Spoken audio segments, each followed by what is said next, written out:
My name is Brian Lukkasson. I'm a band director at the Blake School in Minneapolis, Minnesota.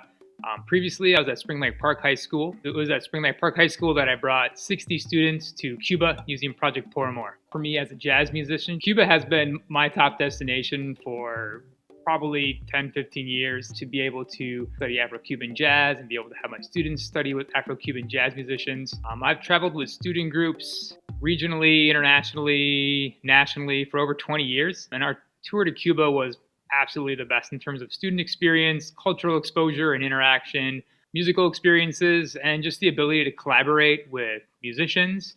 It was really a life-changing trip for me and my students. As musicians, the students gained a richer and fuller understanding of the connection that exists in music and culture. They loved how it permeated kind of all the elements of life and kind of came together and had this understanding that music is not just a hobby or something that has to end after high school, but it can be something that they continue to have a part of their life and a part of their community.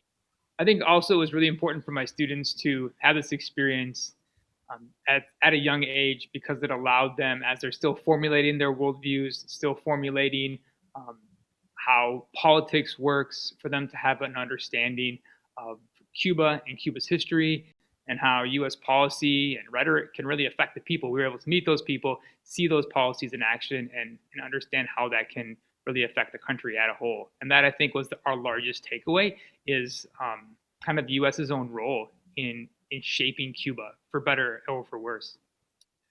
So I've traveled for over 20 years with many different tour groups, and Project Por Amor met and exceeded my high expectations that I put on tour companies, in terms of, from the very moment we started working together, planning an itinerary, creating a website, taking care of payments, communication with families. With in-country, Project Por Amor supported us the entire way. They were able to make sure that we had just the best accommodations. I was extremely impressed with our hotels, all the restaurants and cultural experiences, and they had the ability and the connections to be able to really tailor make our experience, not just in the itinerary planning stages, but when we were actually in country as well. So I was just extremely impressed with Project Por Amor from day one, and I would love to be able to travel with them again with my student groups, but then also me personally with my family.